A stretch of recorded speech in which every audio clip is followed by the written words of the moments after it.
왜 그러냐면요, 저희 강의의 특징을 오늘은 좀 설명해 드리려고 해요. 오늘 저희가 같이 할 것은 두 가지인데요.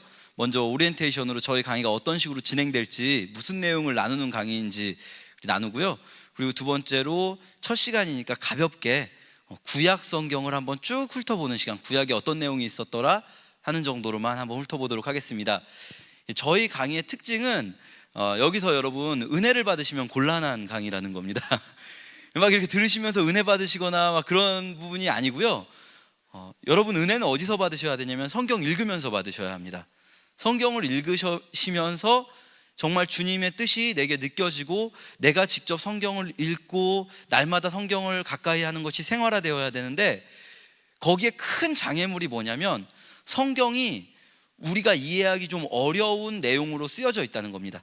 성경이 우리가 이해하기 어려운 이유는 일부러 그렇게 쓰려고 해서 그런 게 아니라, 여러분 이렇게 생각하시면 돼요.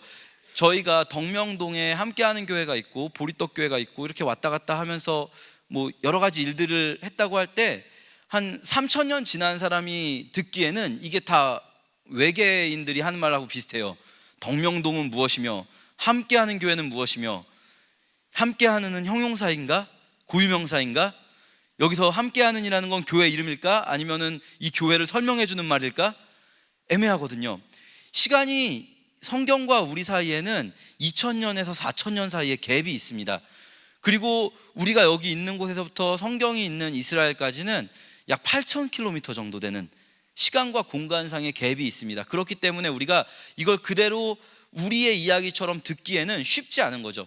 제가 만약에 여러분께 제가 오늘 유성운천에서 누구 좀 만나고 저쪽 충대 앞에 들렸다가 충대 앞에 인쇄소에서 인쇄하고 여기 덕명동에 왔습니다 이렇게 말씀드리면, 여러분 다음 주에 제가 여쭤봐도 아마 기억하는 분이 계실 거예요. 제가 어디 갔다 왔는지.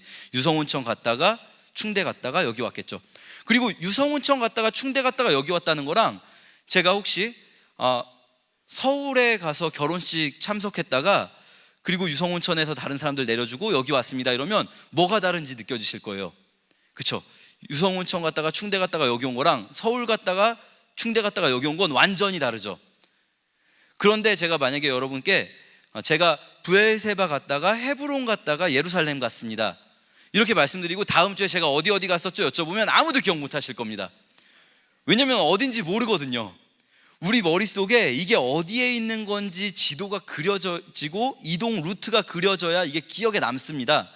이게 기억에 남으면 그 다음에 다시 헤브론이나 브엘세바 같은 지명이 나올 때 이거 그 일이 있었던 그 사건이 있었던 곳인데 하고 딱 깨닫게 되는데, 이미 한번 들었지만 지워버렸으니까 새로 들으면 또 새로운 곳입니다. 이런 데가 있었나? 지워버리고 또 다음에 또 나오면 또 이런 데가 있었나? 하고 지워버리고 계속 그렇게 지워지는 거죠. 마찬가지로 제가 브엘세바 갔다가 헤브론 갔다가 예루살렘 갔습니다 이렇게 하는 말이나, 제가 수리아 안디옥에 갔다가 헤브론 갔다가 예루살렘 갔습니다, 무슨 차이인지 모르시겠죠? 전혀 다른 지역이거든요. 아까 서울처럼 우리 감이 안 오는 거죠. 그러니까 저희 수업은 이런 부분에서 도움을 드리기 위한 겁니다. 성경을 읽는 데에 도움을 드리기 위한 수업이지, 이 수업 자체가 막 은혜를 받으시면 곤란해요. 그리고 여기에서 수업을 듣고 성경을 안 읽으시면 아무런 의미가 없습니다. 수업을 들으셨어요 여러분, 그리고 이걸 막 배우고 기억을 하셨죠. 그런데 성경을 읽지 않으셨으면 그 지식이 무슨 소용이 있겠습니까? 뭐 누가 여러분 그거 알고 있다고 여러분한테 상을 줄 것도 아니고, 여러분이 그걸로 시험을 볼 것도 아니고, 그렇지 않습니까? 그러니까 저희는 숙제가 있겠죠. 숙제가 뭘까요? 성경을 읽는 겁니다. 매주 저희가, 오늘은 아니고요, 다음 주부터 성경 정해진 분량만큼을 숙제로 내드릴 거예요. 거기에 대한 내용을 배우고 숙제로 내드리면 아무도 검사하지 않습니다. 아무도 숙제 검사를 하지 않겠지만 여러분 숙제를 이렇게 해오시면 하나님께서 여러분 마음 가운데 정말 성경을 읽을 때 깨달음이라는 걸 주시고, 또 성령님께서 정말 성경 읽을 때마다 은혜를 주실 것이라고 믿습니다. 오늘 할 내용 중에 한 가지는요, 저희가 성경을 어떤 관점에서 볼 것인가 하는 건데요, 이 부분이 조금 중요합니다. 왜냐하면 성경을 읽는 데에도, 성경을 해석하는 데도 여러 가지 관점이 있어서 관점 자체가 다른 사람들은 해석이 완전 달라질 수밖에 없거든요. 그래서 그렇게 관점이 다른 분에 대해서는 네가 맞았네 내가 맞았네를 얘기하는 것 자체가 무의미합니다. 전혀 출발선이 다르기 때문에 그냥 당신은 그렇게 성경을 보시는군요, 저는 이렇게 봅니다 하고 말아야지, 그럼 뭐 말싸움을 해도 의미가 없습니다. 성경을 읽는 관점이라는 건 다르게 말하면 성경이라는 걸 어떻게 썼는가 하는 문제거든요. 성경이 어떻게 쓰여졌을까 여러분 생각해 보셨나요? 혹시 성경이라는 걸 어떻게 썼을까요? 그냥 마가가 빡세게 기도하다 보니까 갑자기 하나님께서 뭔가 이렇게 싹 내려주셔서 자기는 아무런 생각이 없이 손이 막 혼자 막 움직여가지고 막 이렇게 했으니까 마태복음 28장에 싹 써져 있다고 생각하실 수도 있어요. 실제로 거의 한 1700~1800년 동안은 그렇게 믿어왔습니다. 우리 모두가 1700~1800년 정도까지는 그렇게 믿었어요. 성경은 그냥 계시를 받아서 그걸 바로 썼다. 인간 저자는 아무런 역할을 하지 않고 그저 하나님이 쓰시는 펜처럼, 하나님의 종이처럼, 하나님의 도구로서 쓰였을 뿐이다. 이렇게 믿어왔습니다. 하나님만의 저작품인 거죠. 그런데 이렇게 생각하니까 이상한 게 발견되는 겁니다. 성경이 이렇게 믿어도 나쁘지 않습니다. 여러분, 이렇게 믿으신다고 해서 문제가 있다는 게 아니고요, 이렇게 생각하고 나니까 성경에 해석이 잘 안 되는 부분이 있었던 겁니다. 예를 들어서 제가 한 가지만 말씀드려 볼게요. 여기 많은 분들이 지금 여성분들이 있으시니까 여성에 관련된 내용으로 말씀드린다면, 바울이 고린도전서에서 뭐라고 하냐면 여자들은 교회에서 가르치는 것을 허락치 않으니 조용해라, 그렇게 말합니다. 디모데전서에서도 그럽니다. 여자들은 조용하고 남편한테 가서 배워라, 교회에서 여자들이 말하는 걸 허락치 않겠다, 이렇게 굉장히 강경한 어조로 말하거든요. 이러면 일단 문제가 뭐가 되냐면 임혜재 목사님은 직분을 내려놓으셔야 합니다. 뭐 그런 게 문제가 아니고요, 성경 자체의 해석에 문제가 생기는 게, 똑같은 바울이 로마서에서는 로마 교회의 지도자를 추천하는데요, 로마 교회의 지도자를 추천해서 로마 교회로 보내는데, 그때 보내는 사람이 이름이 베베입니다. 남자일까요, 여자일까요? 여성이거든요. 바울이 디모데전서랑 고린도전서에서는 여자는 교회에서 가르치는 걸 허락하지 않겠다, 여자는 교회에서 조용해라, 이렇게 말하는데, 로마서에서는 로마 교회의 지도자를 보낼 때 여성 지도자를 보냅니다. 마치 성경이 서로 모순되는 것처럼 느껴지는 부분이 너무 많은 거죠. 그래서 그 전까지는 이 성경 말씀은 하나님이 쓰신 거니까 어떤 시공간의 제약을 받지 않는다라고 믿어왔거든요. 1000몇백 년 동안 시공간의 제약을 받지 않는 진리다, 모든 말씀이 1.1획 하나 틀림없는 진리다. 그런데 그렇게 믿기가 어려운 상황이 된 겁니다. 왜냐하면 성경 자체가 그렇게 되면 서로 상호 모순이 되어버리는 부분이 너무 많은 거예요. 만약에 성경 자체가 하나님께서 직접 쓰셔서 모든 시공간을 초월해서 적용되는 진리라면 여기 계신 여성분들은 다 머리에 뭘 쓰셔야 됩니다. 고린도전서에 그렇게 나와 있거든요. 여자는 모자 쓰셨네요. 훌륭하십니다. 성경대로 살아가시는 분이십니다. 여성들은 다 머리에 뭘 쓰셔야 되고요, 남자분들은 기도하실 때 다 어떻게 해야 됩니까? 무조건 손 들고 기도하셔야 됩니다. 손 내리시면 곤란합니다. 남자들은 거룩한 손을 들고 기도하라고 디모데전서에 나와 있습니다. 그러니까 이런 부분들이 성경이 시공간을 초월해서 있는 진리가 아니라, 진리가 아니라는 말이 아니고요, 진리인데 그 시대 그 장소에 적합하게 하나님의 진리의 말씀을 전해주셨다면, 그러면 우리가 성경을 읽을 때 그냥 그 문구들을 그대로 우리한테 적용해야 될 것이 아니라 그 시대 그 공간 속에서 이게 어떤 의미였는가를 찾아낸 다음 그것을 우리가 이해해야겠구나 라는 생각을 하게 된 거죠. 1700년, 1800년 넘어오면서 이제 1900년대까지 오면서 많은 분들이, 이때가 막 계몽주의, 르네상스 이런 것들이 막 등장하지 않습니까? 우리가 철학에서 보면은 이때 계몽주의라고 해서 인간 이성이 모든 것을 해석할 수 있다, 아주 인간 중심주의가 판을 치게 되었습니다. 그러면서 성경을 해석하는 어떤 관점이 등장하게 되었냐면, 성경은 사람이 쓴 것이다 라는 생각을 하게 되었습니다. 예수라는 분은 진짜로 있었겠죠. 아무것도 없었는데 막 지어내는 건 더 어렵습니다. 사실 예수라는 분은 진짜로 있었겠고 그분이 하나님이라고 믿습니다. 이 자유주의자라는 분들이라고 해서 무슨 전혀 예수님을 안 믿고 이런 건 아니에요. 물론 그 중에서도 어떤 분들은 예수도 그냥 인간 중에 한 명일 뿐이다라고 말하는 분들도 있고, 아니면 예수님을 정말 메시아로서 보시는 분들도 있지만, 어쨌든 예수라는 분이 있었지만 그분이 글을 직접 남긴 게 아니지 않습니까? 예수님이 직접 쓰신 게 아니라 그 제자들 혹은 제자의 제자들이 쓴 겁니다. 마가 같은 경우는 제자의 제자죠. 예수님의 제자 베드로의 제자 마가, 그렇죠? 마태는 예수님의 제자고요. 그러니까 이 건너서 사람들이 쓰다 보니까 이 쓴 사람이 쓴 것이다. 이것은, 이 글은 신이 쓴 글이 아니라 사람이 쓴 글이다라고 생각하는 풍토가 생겼어요. 그걸 우리가 흔히 교회에서는 자유주의라고 부르고요, 뭐 신학적으로는 더 구체적인 이름들이 있습니다. 이분들은 성경을 아까 말씀드렸듯이 시 공간 안에서 해석하기 시작했어요. 그러면서 몇 가지 비밀이 풀리기도 했습니다. 예를 들면 바울이 왜 고린도전서와 디모데전서에서만 여자는 가르치지 말라고 할까요? 로마에는 왜 여성 지도자를 보낼까요? 고린도와 디모데전서가 보내진 도시는 에베소, 터키의 에베소라는 도시거든요. 고린도전서는 코린트라는 도시고요.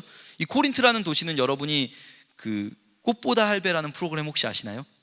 그 프로그램 보시면 거기 나옵니다. 코린트, 고대 그리스의 가장 중심적인 도시 중에 하나고요. 그 꽃보다 할배에서 막 관광을 막 다니는데, 이 두 도시는 도대체 어떤 특징이 있었길래 그 시대에 왜 여기 두 군데에서만 여자는 조용히 하라고 할까? 에베소, 지금도 터키에 에페소스라는 도시가 있습니다. 성지순례 가시면 에베소와 코린트의 공통점이 발견되었습니다. 그건 뭐냐면, 에베소 같은 경우에는 성경에도 등장하는데요, 모든 당시의 도시들은 도시마다 섬기는 신이 있습니다. 그리스 로마 신화 여러분 들어보셨죠? 대표적인 신 누구 있죠? 제우스라든지 막 이런 거 있지 않습니까? 이 그리스 로마 신화에 나오는, 그리스 신화에 나오는 신들을 도시마다 섬기는데요, 에베소가 섬기는 신이 있습니다. 혹시 아십니까? 사도행전에 보면 이렇게 나옵니다. 크도다 에베소 사람의 아데미여, 아르테미스 여신의 숭배의 중심지입니다. 에베소는 도시마다 섬기는 주신들이 있는데, 에베소는 아르테미스 여신 숭배의 중심지고요. 코린트는 꽃할배도 나왔습니다. 유네스코 세계문화유산으로 지정된 아프로디테 여신의 거대한 신전이 있는 도시입니다. 코린트는 워낙에 큰 도시이기 때문에 여러 신들을 섬기긴 하는데요, 그 중에서도 굉장히 큰 신전 중에 하나가 아프로디테 여신의 신전이었어요. 그러면 에페소와 코린트의 공통점은 뭐냐면 여신 숭배의 중심지라는 겁니다.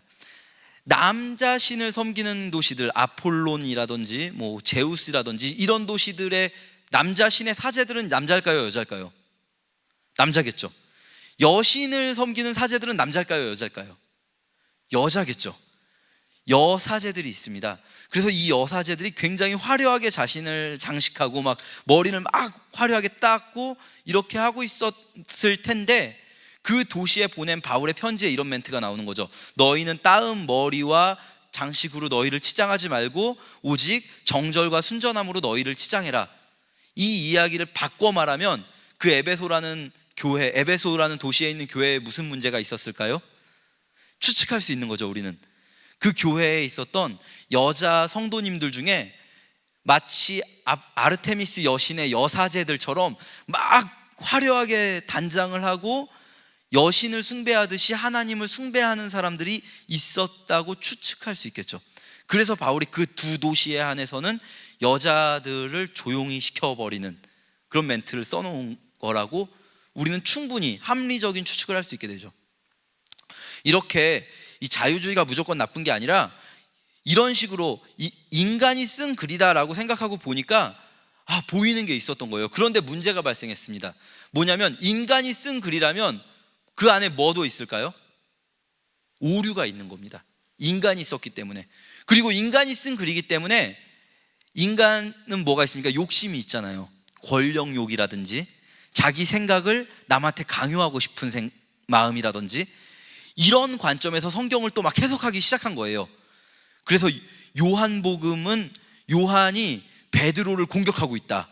그래서 초대교회에 요한과 베드로 사이에, 혹은 요한의 추종자들과 베드로의 추종자들 사이에 이 권력 다툼, 약간의 알력이 있었는데, 요한 공동체는 베드로 공동체를 공격하기 위해서 이런 말들을 했다. 베드로가 예수님을 배신하는 장면이라던가 이런 것들을 요한은 집어넣었다. 막 이런 식으로 해석을 하기 시작하는 거죠. 인간이 쓴 글이니까 오류도 있고 인간의 욕심도 반영되었을 것이다 라고 생각했습니다. 이 앞에서 말씀드린 성경은 하나님이 쓴 글이다 라는 생각과 뒤에서 말씀드린 성경은 인간이 쓴 글이다 라는 생각, 이 두 관점이 굉장히 치열하게 싸웠습니다. 1940년대 50년대까지.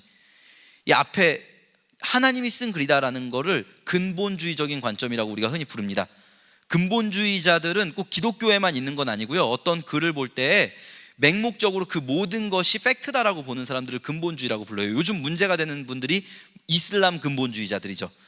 이슬람 근본주의자들은 코란에서 사람을 죽이라고 나오면 진짜로 죽여야 된다고 생각하는 사람들인 거예요. 기독교 내에도 근본주의가 있었고요, 그리고 자유주의가 있었어요. 이 두 개가 굉장히 격렬하게 싸우다가 역사에는 항상 정반합이 있지 않습니까? 1940년대 50년대 들어오면서 복음주의라는 이름이 등장하게 되었습니다. 비로소 많이 들어보셨죠? 복음주의. 우리는 다 복음주의자라고 우리 자신을 이야기합니다. 복음주의라는 건 크게 두 가지 관점이 새롭게 등장하는 건데요, 첫 번째는 성경을 누가 쓴 것이냐 라고 할 때 복음주의자들은 이렇게 표현합니다. 조금 어려운 말인데요, 이중저작설이라고 부릅니다. 성경은 하나님이 쓰셨고 성경은 사람이 썼다. 성경은 하나님과 사람이 함께 쓴 글이다. 하나님께서 감동을 주셨기 때문에, 하나님의 감동으로 쓰여졌기 때문에 성경에는 오류가 있을까요? 없습니다. 인간의 욕심이 반영될까요? 없습니다. 그렇지만 성경은 인간이 쓴 글이기 때문에 그 시대와 그 공간의 안에서 해석되어야 됩니다. 이렇게 보는 거죠, 복음주의라는 관점은. 그래서 이전까지 근본주의자들은 해석을 못하는 부분이 너무 많았을 거 아니에요, 그렇죠? 해석이 안 되는 부분을 어떻게 했을까요? 1000몇백 년 동안 해석이 안 되는 부분을 해석하지 말라고 했어요. 해석이 안 되는 부분을 해석하지 마. 그리고 대부분의 그 해석이 안 되는 것들은 어떻게 처리해버렸냐? 이것은 영적인 내용이다, 이렇게 처리해버렸어요. 그래서 이건 영적인 내용이니까 이 세상의 내용과는 관계가 없어. 그러니까 이거는 세상적인 생각으로 하면 오류라고 보일 수도 있지만 그렇지 않아, 이러면서 적당히 얼버무렸다고 볼 수도 있는, 무조건 나쁘다는 건 아닙니다. 그렇게 해석하시는 분들이 지금도 있을 수 있고요, 그런 관점이 무조건 틀렸다고 말할 수가 없습니다. 왜냐하면 그게 틀렸다는 근거를 우리는 가지고 있지 않습니다. 주님 앞에 섰을 때 그게 맞았을 수도 있어요. 그러니까 기독교인들이 가져야 될 기본 자세는 뭐냐면요, 절대 다른 사람을 틀렸다고 공격하지 않는 겁니다. 기독교인들이 가져야 될 기본 자세는 뭐냐면요, 성경의 해석이 어려운 부분은 어려운 채로 남겨두고 분명한 부분에 순종하는 게 우선되어야 되는 건데요, 그 가장 분명한 부분이 뭘까요? 성경에서 사랑하라는 겁니다. 이거는 이론의 여지가 없이 분명한 부분이거든요. 그러니까 틀렸다고 공격하고 이런 건 사랑하는 게 아니잖아요. 그러니까 틀렸다고 그러시면 안 돼요. 그냥 그렇게 믿더라도 그분이 예수 그리스도를 믿고 예수 그리스도의 십자가 복음을 믿으신다면 우리와 같은 한 가족인 겁니다. 그렇죠? 이 중에도 혹시 제가 지금 말씀드린 걸 듣고 마음이 불편하셔서 나는 그냥 하나님이 혼자 쓰셨고 인간은 아무 역할을 하지 않았다고 생각하는데 라고 생각하신다면 괜찮습니다. 정말 하나님 앞에 섰을 때 오르실 수도 있어요. 그런데 저희 수업은 그냥 이런 관점에서 진행된다는 걸 말씀드리고 싶은 겁니다. 저희 수업은 이런 관점에서 진행되니까 그냥 저런 이야기도 있구나라고 들어주셨으면 좋겠어요. 예. 두 번째 그 복음주의의 특징은, 첫 번째 특징은 그래서 지성적 성경 읽기라고 합니다. 근본주의는 비지성적 성경 읽기라고 불렀어요, 흔히. 그러니까 성경을 읽을 때 우리가 뭐 그 시대를 배우고 그 공간을 배우고 역사를 배우고 그래서 성경을 해석하는 것이 아니라, 그리고 혹은 문학적인 어떤 그 기법으로서 성경을 해석하고 그러는 것이 아니라 그냥 성경은 읽고 내가 머리로 이해하지 못해도 그냥 읽으면 성령께서 어느 날 감동 주셔서 성령의 조명 아래서 깨닫게 하신다. 이 근본주의적 비지성적 성경 읽기 방법이었다면, 복음주의자들은 성경은 그 시대 그 공간의 내용을 배워야 하죠. 그래서 지금 우리나라에 있는 모든 교단은 다 복음주의를 표방하거든요. 저희 기독교 한국 침례회 홈페이지 들어가 보시면 기독교 한국 침례회는 보수적인 복음주의 교단입니다. 우리는 보수적인 복음주의 교단이라고 스스로를 부르거든요. 모든 교단이 그렇습니다. 복음주의라고 말합니다. 그래서 설교 때 설명해 드리는 겁니다. 사실 우리가 복음주의자가 아니라면요, 우리는 설교를 이렇게 설명을 할 필요가 없습니다. 그냥 성경 읽으면 돼요, 설교 때. 그리고 뭐 설명이 필요 없습니다. 그냥 성령께서 어느 날 깨닫게 하실 겁니다, 이렇게 말씀드리고 끝나면 되는 거죠. 그런데 저희는 모두 복음주의자들인 거죠. 그 두 번째 특징은 뭐냐면, 이전까지 근본주의적인 성경 읽기에서는 예수님의 말씀들 중에 특별히 세상을 향해서 우리가 어떤 행동을 취해야 한다는 것들을 전부 다 영적으로 해석해 버렸습니다. 아까 말씀드렸죠. 근본주의 성경 읽기의 특징은 영적인 내용이라고 말하는 겁니다. 그러니까 1940년대 이전까지 기독교의 그동안 2000년 정도의 흐름은요, 세상의 일과 교회의 일이 완전 나누어져 있는 겁니다. 거룩한 일들, 교회 안에서 일어나는 일들은 거룩한 것이고, 세상 밖에서 일어나는 일들은 거룩하지 않은 것이고, 이렇게 약간 이원론으로 나눠져 있다고 볼 수 있는 거죠. 그런데 이렇게 지성적 성경 읽기의 관점으로 성경을 보다 보니까 예수님이 그 시대의 가난한 자들과 그 시대의 사회적 약자들, 그 시대의 사회 문제들에 굉장히 많은 관심을 가지고 있었다는 것을 우리가 부정하기가 어렵습니다. 성경을 읽다 보면. 특히 여러분, 누가복음 저희 이제 강의 시간에 또 배우실 텐데, 누가복음 같은 거 읽다 보면은 이거는 뭐 빼도 박도 못하고 사회적 약자를 도우라는 데 너무나 많은 분량을 할애하고 있습니다. 그래서 복음주의의 두 번째 특징은 기독교의 사회적 역할을 강조하는 겁니다. 기독교가 1950년대 이전과 이후에 많이 변화되는데요, 그 큰 변화의 흐름이 복음주의라는 이름으로 불리고, 그 복음주의의 두 가지 특징은 지성적 성경 읽기와 사회적 역할입니다. 안타까운 건 뭐냐면요, 우리나라에 있는 모든 교단은 복음주의라는 이름을 표방하고 있기는 한데, 아직 사실 저희가 이제 외국으로부터 기독교를 이렇게 전수해 받았지 않습니까? 1950년 되면은 미국에서는 복음주의가 막 들고 일어날 때인데, 우리나라에선 그때 뭐 하고 있었죠? 1950년대 1950년부터 1952년까지 6.25 전쟁이 있었습니다. 우리나라는 지금 그런 어떤 진지하게 성경을 성경 시대를 배우고 막 이럴 수 있는 상황이 아니었어요. 그리고 막 시간을 들여서 이렇게 2000년 전에는 어떤 역사적 배경이 있었고 문화적 배경이 있었고 이렇게 배우기에는 전체적인 우리의 지식 수준이 낮을 수밖에 없었어요. 이게 잘못된 게 아니고요, 전쟁 후였기 때문에 그렇습니다. 전쟁 직후였기 때문에 어쩔 수 없는 상황에 선교사님들이 이런 복음주의적인 관점으로 가르치시기가 어려웠어요. 그래서 간단한, 아주 심플하게 복음을 단순화시켰죠. 그게 뭐죠? 예수천국 불신지옥입니다. 이 말이 틀린 게 결코 아니고요, 문제는 이 말이 완전 100%를 설명해주고 있지 않다는 겁니다. 우리의 복음을. 우리의 복음의 100%는 이거보다 훨씬 더 풍성한데, 그때 당시에는 그 풍성한 걸 다 하나하나 설명해 줄 수 있을 만큼 편한 시대가 아니었어요. 전쟁이 있었죠. 전쟁 직후에 막 이제 복구하고 있었죠. 그러니까 그냥 심플하게 예수천국 불신지옥, 그게 뭐 전쟁 이전부터, 전쟁 이전에라고 하면 우리 편하지 않았지 않습니까? 일제시대였잖아요. 일제시대부터 시작해서 그냥 그렇게 심플하게 복음을 전하다 보니까 우리나라에는 사실 말로는 우리가 복음주의 교단이다라고 말하는데, 복음주의적인 관점이 아직 그렇게 많이 정착되지는 못한 상태입니다. 그래서 저희가 앞으로 수업을 진행하다 보면 나는 저렇게 배우지 않았는데 라는 부분들이 좀 나오실 수도 있습니다. 그리고 성경을 정말 저렇게 썼을까라고 생각하실 수도 있는데요, 그런 부분들 그냥 궁금하시면 저한테 수업 시간에 질문하셔도 괜찮습니다. 제가 모르면요, 제가 모르니까 모른다고 말씀드리면 되는 거고, 제가 다음 시간까지 더 연구해 오겠습니다, 이렇게 말씀드리면 될 것 같아요. 제가 뭐 더 공부하고, 또 우리 중에 혹시 그것에 대해 알고 계신 분들이 있을 수도 있으니까 전혀 거침없이 질문해 주셔도 되고요, 막 수업 중에 태클 거셔도 상관없습니다. 그렇게 수업 진행될 거고요. 책을 몇 권 소개해 드리고 오늘 마쳐야겠네요. 40분에 마치신다고 하셨는데 벌써 이렇게 38분이 돼서, 책은 저희 이 스프링노트 보시면 수업이 크게 두 가지 방향에서 진행이 됩니다. 스프링노트의 앞부분 1과부터 3과까지는 역사적인 배경 그리고 시대적인 흐름입니다. 여러분 혹시 예수님의 사역이 몇 년 동안 있었다고 생각하세요? 예수님 몇 년 공생애 사역하셨죠? 아시는데 지금 괜히 좀 그러신 거죠? 3년 사역하셨다고 많이 들었죠. 공생애 3년. 3년 확실한가요? 이렇게 되물어보면 갑자기 또 이렇게 움찔하시죠? 예수님의 공생애 사역이 3년이라고 말하는 이유는 일단 기본적인 틀은 이렇습니다. 우리가 예를 들어서 이순신 장군님의 평전을 쓴다고 하더라도, 아니면 내가 내 이야기 자서전을 쓴다고 하더라도 여러분 무조건 날짜 순으로 이야기를 쓸까요?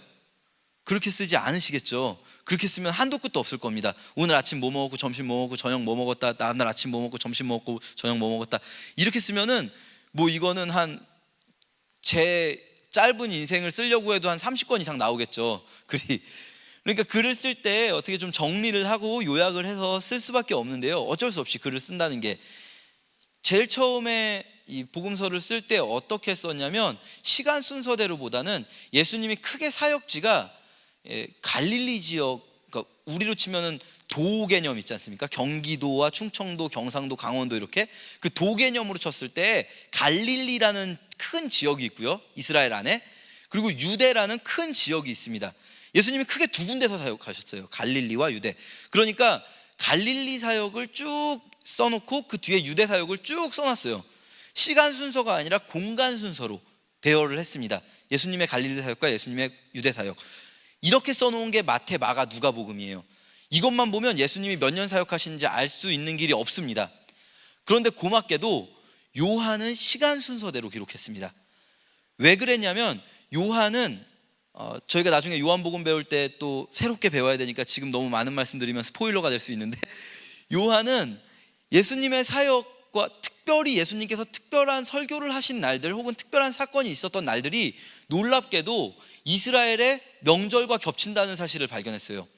그리고 그날 예수님이 하신 말씀이, 혹은 그 사역이 이스라엘의 명절이 가지는 그 의미하고도 완전히 겹친다는 걸 발견했습니다.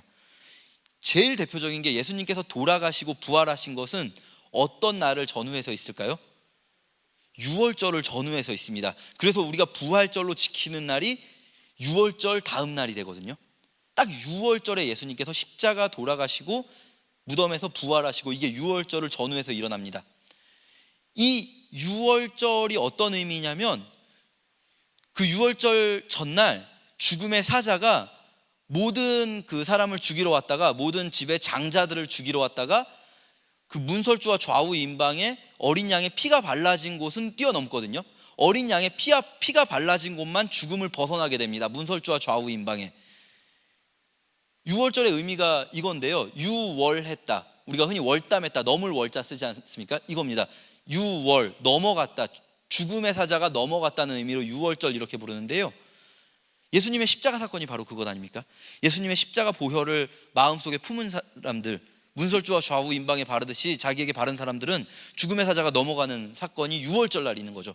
이러고 보니까 다른 절기들도 다 절기에 맞춰서 있는 거예요.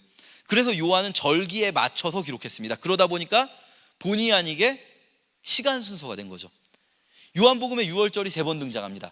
그러니까 예수님의 공생의 사역은 3년인 거죠. 이렇게 해서 우리가 예수님의 공생의 사역을 3년이라고 알고 있습니다. 그런데 아까도 말씀드렸지만, 공간복음, 마태, 마가, 누가복음은 이렇게 3년이 아니거든요. 그러면은 요한복음과 공간복음을 이렇게 매치시켜서 시간 순서대로 공간복음을 재배열하는 작업을 하면, 예수님께서 1년차, 2년차, 3년차에 무슨 일을 하셨는지를 정확하게 볼 수가 있게 됩니다. 그래서 저희 이 교재의 앞부분은 그렇게 역사적 배경과 시간적 배경 막 배우다 보니까 로마 황제들의 연대기라든지 이런 것도 나오고, 그리고 공생의 1년, 2년, 3년차 이렇게 쭉 시간 순서대로, 역사 순서대로 배우는 내용이 있고요.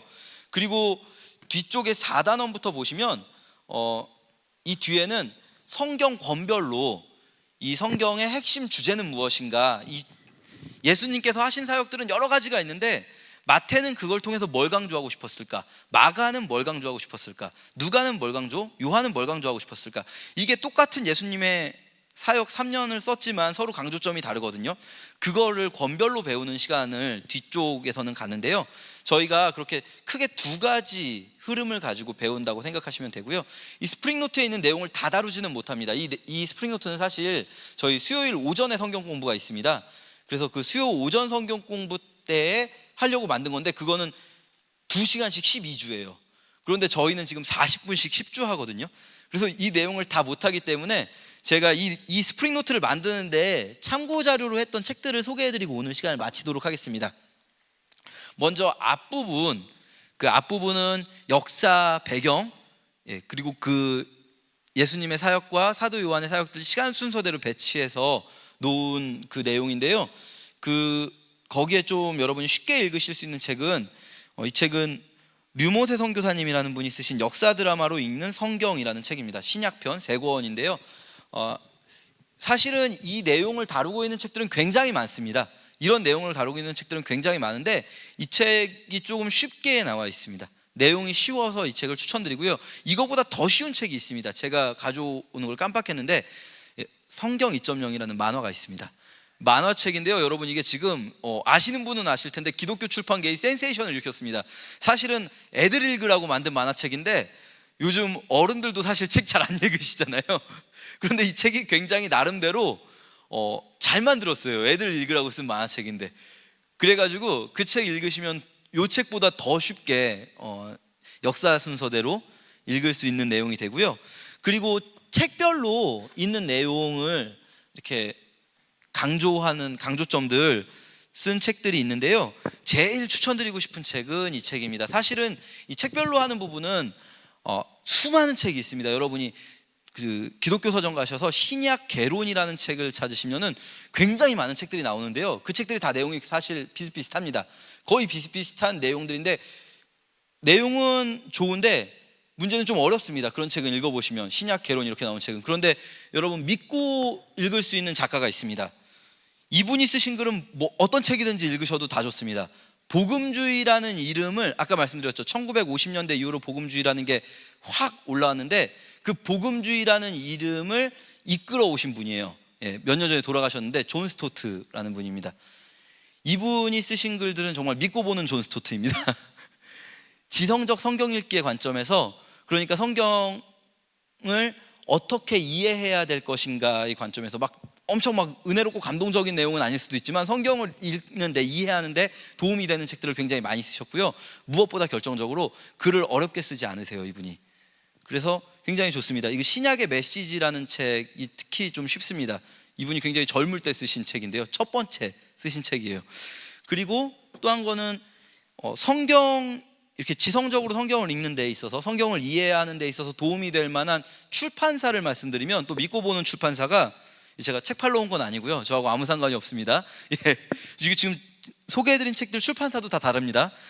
믿고 보는 출판사가 성서유니온 선교회. 이 성서유니온 선교회 같은 경우는 이렇게 보통 기독교 서점에서 잘 팔리는 건 간증집이나 이런 류잖아요. 그런데 그런 거 말고 성경 자체를 좀 해석해 주는 책에 있어서 또 너무 어렵지 않고 그냥 우리가 편하게 읽으면서도 성경을 이해하는 걸 도와주기에는 이 출판사가 그런 책들을 쭉 많이 나오고 있는데요. 특히 이 책이 좋습니다. 성경을 어떻게 읽을 것인가가, 이 책별로 어떻게 읽을 것인가라는 책이 있거든요. 책별로 성경을 어떻게 읽을 것인가. 이 책은 많이 도움이 됩니다. 그래서 제가 저희 교재를 구성하는 데에도 이 신약의 메시지와 성경을 어떻게 읽을 것인가 책별로 이 책을 많이 이렇게 참고를 했습니다. 오늘은 그냥 인트로덕션이었는데 굉장히 길었네요. 죄송합니다. 다음 주부터 저희 본격적으로 수업을 진행할 건데요. 수업이 조금 때로는 어렵다고 느끼실 수도 있습니다. 왜냐하면 여러분이 처음 들을 수도 있는 그런 내용들을 이렇게 제가 말씀드리고, 또 지명들 이런 게 나오고, 로마 황제 이름들 이런 게 나오고, 또 우리는 헤롯 한 명이라고 생각하잖아요. 그런데 헤롯이 분명히 예수님 죽이려고 했다가 헤롯이 죽어가지고 예수님 돌아오셨는데, 또 헤롯이 예수님 십자가 달리실 때 또 헤롯이 나와서 심판하고, 그랬는데 사도행전 12장에서 헤롯이 충이 먹어 죽었는데 가이사랴에서, 그래서 사도행전 25장에 보면 바울을 심판할 때 또 헤롯이 나와서 심판하고, 이러면 우리는 이제 그냥 그러려니 하잖아요. 근데 그러려니 하면 안 되잖아요. 그렇죠? 헤롯도 부활하는 건가? 막 이러시면 곤란합니다. 그러니까 이 헤롯이 한 명 한 명의 헤롯이 어떤 헤롯인지도 또 막 공부해야 되고, 이러다 보면 막 이 헤롯들도 이름 또 어렵습니다. 외국인이다 보니까 막 헤롯 안티파스, 뭐 헤롯 아그리빠, 막 듣기만 해도 일단 굉장히 혼란스럽지 않습니까? 그래서 좀 힘드실 수 있는데 이거를 다 이해 못해도 괜찮다, 성경만 읽으면 괜찮다, 내가 이 수업을 이해하는 게 중요한 게 아니라 한 주간 성경을 읽어오는 것이 중요한 것이다 라는 생각을 가지시고, 어려우면 그냥 막 이해 안 하셔도 괜찮아요. 그렇게 같이 함께 10주간 진행했으면 좋겠습니다. 제가 기도하고 마치도록 하겠습니다. 하나님 감사합니다. 주님, 저희가 정말 주님의 말씀을 사랑하는 사람들 되었으면 좋겠습니다.